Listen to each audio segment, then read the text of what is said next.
Last Sunday nga po pala ito, bale, maaga po tayong namalengke, madaling araw po tayong namalengke dahil maaga po yung pa-order natin na ulam, bale roast beef po yung pa-order natin ng umaga. Tapos meron din po pala tayong pa-order ng bandang merienda time din po dyan. Bale nung Sunday hanggang 2 PM lang po tayo nag-accept ng order dahil aalis pa po tayo ng mga bandang hapon. Bale nag-drive-thru lang din po pala kami ng almusal namin ni asawa. Tapos dalawa po pala yung mix and match na binili ko. Sakto, maaga pong nangaos kanina. Maaga pong nagising si Rai kasi pag walang pasok po na ganyan, hindi naman sila agad bumabangon. Bumili lang po ako ng para sa amin. Hindi ko na sila binili kasi nga po, minsan lunchtime na sila bumabangon pag wala pong pasok na ganyan. Kaso sa saktong araw po na yan, ayan, maagang bumangon si Rai kaya binigay ko po yung isang mix and match sa kanya. Sigurado po may mga relate po na mga nagka-cater po ng mga pagkain. Alam niyo po yung nagluluto tayo ng ulam para sa kanila tapos tayo bibili tayo or order tayo ng lutong ulam. Anyways po, ayan, pagkatapos nating mag-almusal, bale papakuluan ko na po etong ating pang mashed potato. Real potatoes po pala yung ginagamit natin. Hindi po tayo gumagamit ng powdered na mashed potato. Mas prefer ko po yan, mas masarap po kahit medyo pricey siya. At least worth it po yung ibabayad ni customer. At ayan, pinakuluan ko lang po pala yan Nung malambot na po siya, ayan, dinrain ko lang yung tubig niya. Tapos pagka-drain po ng tubig niyan, abang mainit pa po yung ating mga patatas, ilagay na po natin yung butter. Tapos maglagay tayo ng gatas. At sangkapan nyo lang po yan ng asin, ginisamix at saka betsin. Tapos naglalagay po ako ng paminta. Sinet aside ko po muna pala yung tapos na nating maluto na mashed potato. Isunod naman na po natin etong ating mismong roast beef. Kagabi po pala ay sinangkutsa ko na po itong ating beef. Opo, sinasangkutsa ko po talaga ng gabi yung beef natin. Halimbawa, ang order niya is bukas ng maaga.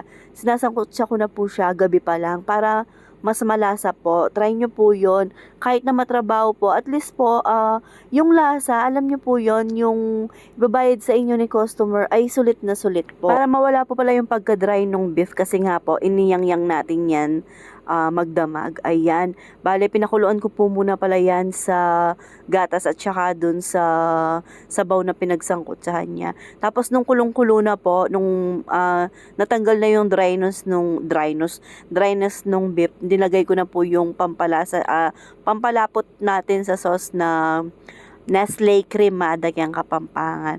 At ayan po, luto na po yung ating roast beef na isa po yan sa best seller natin mga kasawlo.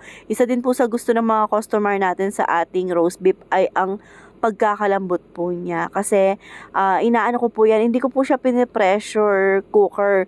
Bale, ano po talaga siya, slow cook po talaga yung pagkakaluto ng ating baka sa ating roast beef. At pagkaluto po pala ng ating roast beef, ayan, nilagay ko na siya sa kanyang tray. Bali, small tray po pala. Tapos, nagpa-order tayo ng side bet, sabi ni asawa dyan sa mga pa-order natin per tab.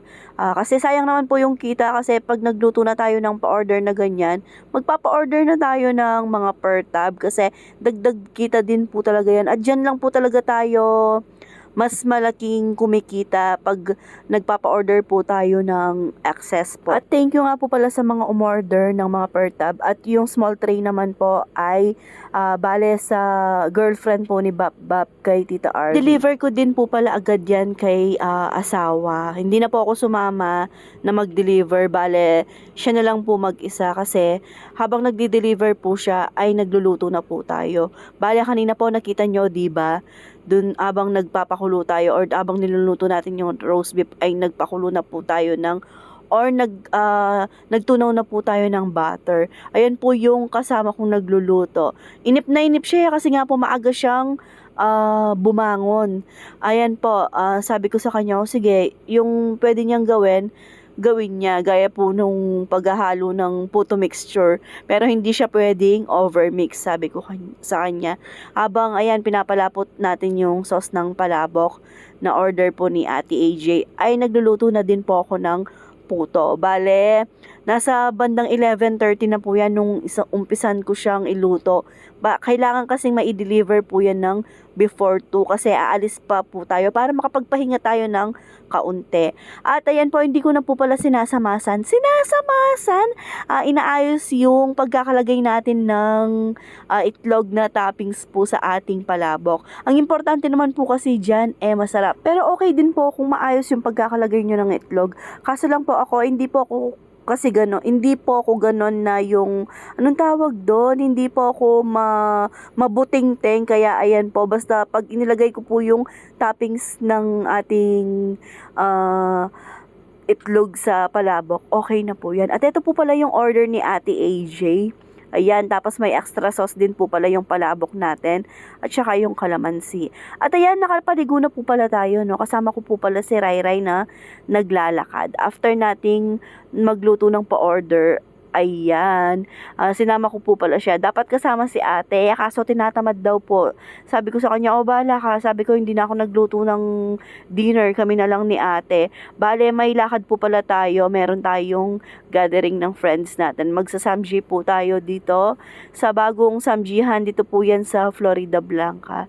Pag may mga ganyan po, tinatry natin with our friends. Bale, elementary buddies ko po yung mga yan. Kung natatandaan nyo po, lagi ko din po silang kasama sa mga past videos po natin. At di na po pala ako masyadong nakapag-video dyan dahil busy po ako nagluluto at kumakain at nakikipagkwentuhan para ma-enjoy naman po natin yung kwentuhan natin. After po pala natin dyan ay nakapagkape pa po tayo pero hindi ko na po na videohan.